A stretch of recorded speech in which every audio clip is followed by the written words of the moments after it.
Okay, take two. Practice run through on the fixed point motion. I'm explaining Euler's rigid body axis theorem as a theory with a real model in the middle, and trying to bring in as much as I can about known knowledge of quantum states, but keeping it really simple, because this drawing is just showing you how you can have a rigid body and you put a tiny displacement on it, and there's a rotation at the center. How can that happen? It's because the axis is never in the same place, apart from one tiny moment. Let me show you. So, accepting that the universe spins, that's it. That's your first step. That the Earth is the center of reality. Get used to it. This is in the center. This is the bearing. It's an atom of hydrogen and carbon. The carbon hydro. Now, and it creates hydrocarbon. That's gone out of focus for some reason. There you go. But it's hydrocarbon. Okay, so the carbon hydro. We're looking at this end.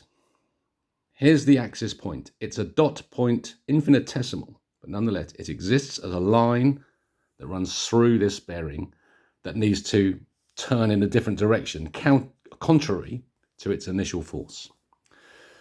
So let's track through the motion of where it does its moments of turning so that we can see how it can move out of its way so that it can complete a motion.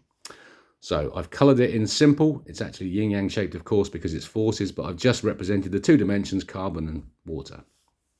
So here we are. It's traveling clockwise. It meets a force here. That stops it. It cannot spin inside here on the axis that it wants to. This is moving orthogonally to this force. So the bending moment moves in that direction. Now, nothing physically moves, but the force is translated through a real entity as a wave and in various patterns, encompassing all the possible types of motion in one go. So we start here, clockwise spinning force. It gets kicked this way. The force, mind, not anything, a force translated through the mechanism. The force goes quarter turn to half a turn. So now it's gone round half the circumference. So if this is if that's pi, the radius, then it's done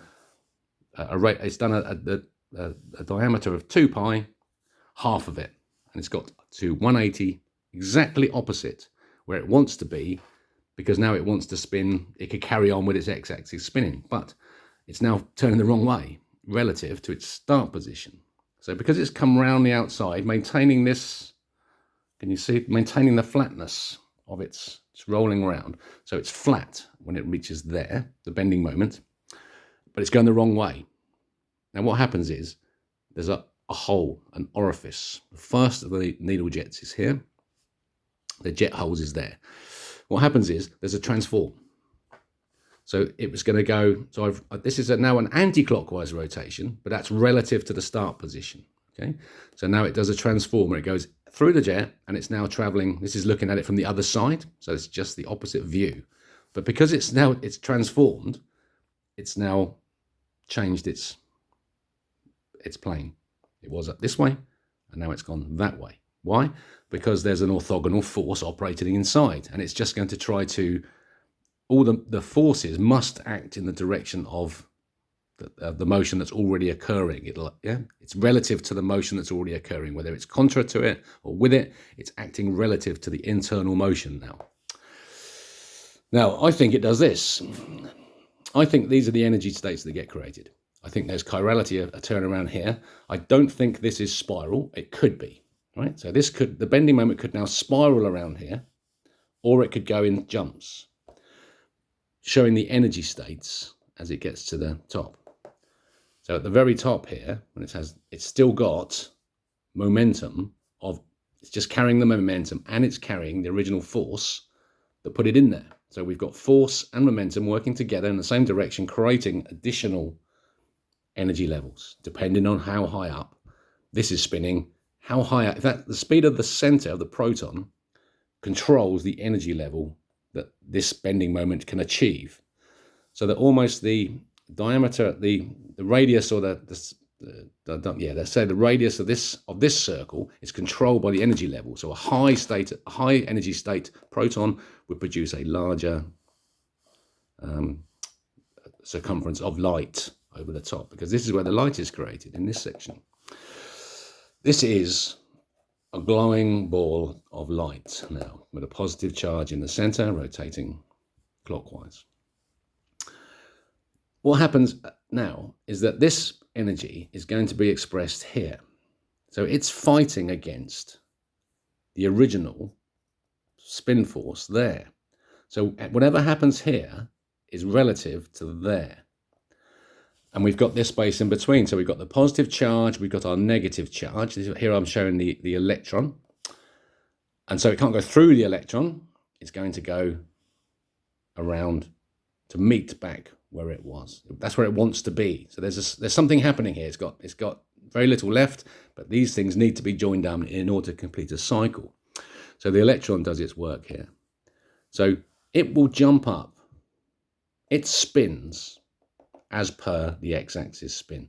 This is a free floating bearing in a magnetic field, but it's spinning. So what it does is I think it goes, for example, carbon. Right? I'm saying this is a carbon. So this is the hydrogen element. This is the carbon element. It's going to go tick, tick to 4. It ticks to 2, ticks to 4. Okay, tick, tick, in the space of time. The whole duration of the moment. And that time is set by what happens here. Now this hydrogen atom is suspended. I know this is hard to believe, but I'm happy to develop this model. There is a beam of light travels from the center of our universe to Polaris. Right? So we are suspended by an invisible membrane between us and Polaris. So our motion is relative to Polaris now. So we can ignore it and come back here. What happens is that this motion has created the light beam is twisted. It's got a twist in it, but you can't twist light. But you can if it's really, really, really, really, really, really, really long, and the force is really, really, really, really massive.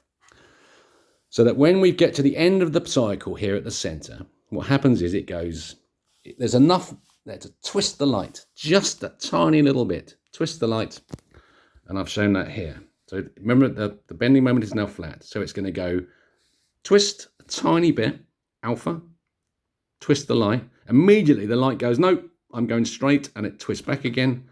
And so we get the inertia of the light beam, untwists it back to its start position, anti-clockwise, right here. So that our final equal and opposite reaction to the initial spin force is now created on the other side of the entry point, and there's a needle jet here. So that what I try to show, this is a bit crazy. It's like a lollipop, but it's got all the forces going on here now. In this, all the action that has occurred to the fixed point in its motion around the outside, inside, transform, energy levels, final piece of work, twist. The light powers now the light is powering the bending moment, and it transmits it to here, to the other side. Okay, so what you actually get with this simple position here at the entry point is you get your two-dimensional film of oil, the membrane, the surface, the colors. This is all the colors refracting of the film of oil, but it's two-dimensional. The water is to become three-dimensional. Because you've got the forces. You've now got orthogonal and perpendicular forces going on inside. Three-dimensional forces inside, two-dimensional forces outside. So that this water is pushing in this direction towards its tiny point. It's not pushing that way. This is pushing this way. This must push there to keep this valve closed. If this valve opens, the spin enters this and it blows up like a nuclear explosion, funnily enough. So what will happen is that the additional energy that is added by the entire system creates a fluid release. That fluid will be water or oil. It can be either a combination. Yeah, if the system is really running out of whack, that will just be oil. and it'll leak into the outside of where this is, and it will start to cause pressure inside the planet. The oil will appear at the surface, and it will start to cause problems for the density of the planet. So I think this is what's wrong with us. This is what's wrong. Climate change is about carbon in the atmosphere, and it's because of this. It's nothing to do with it. It is to do with our burning of oil. That's pollution, right? We've got to stop it. We have to stop it. But the reason that the system insists we dig it up is so that if we don't keep burning it, we'll notice that it's appearing from everywhere. It's leaking out everywhere. So it is indicating the disaster that's occurring to the planet. The volcanoes and the earthquakes and the awful weather and the climate change are associated with the speed of the planet being too slow. All of that I just described has to take place within a certain dimension of time that's measurable. All of this occurs in a moment when we measure it at exactly the same time. We can't separate this time. It's quantized. We have to analyze it. And if we make a stupid mistake, like res mass, we can learn nothing apart from what you tell us we're allowed to learn. Yeah? But if we ignore your instruction, Heisenberg, and your ridiculous nonsense of the Copenhagen, we can come up with an answer that starts to make some sense, and we might actually better build a planet that works, that we can live on. Yeah, so I'm quite cross about it, naturally, but I've had 3 years of this, so I'm quite calm. Right? I'm used to it entirely. You're not, if you just encountered this. Because what it proves is, how do they get away with lying to us? It's because they lie about everything. Everything is a lie. Everything. All the data we have is true. We just have to turn the data into information. How do we do that? We assign provenance. What provenance do we assign to this information? We assign Victor Levy, 1915. We assign Victor Levy's 1915 Concrete Handbook article. We reference Johannes Stein in his 1914 Birth of Quaternion Mathematics, and we reference 1981, apparently, not 1957, 1981, Burkhard Heims' theory of elemental particles. And that's the answer, theory of everything.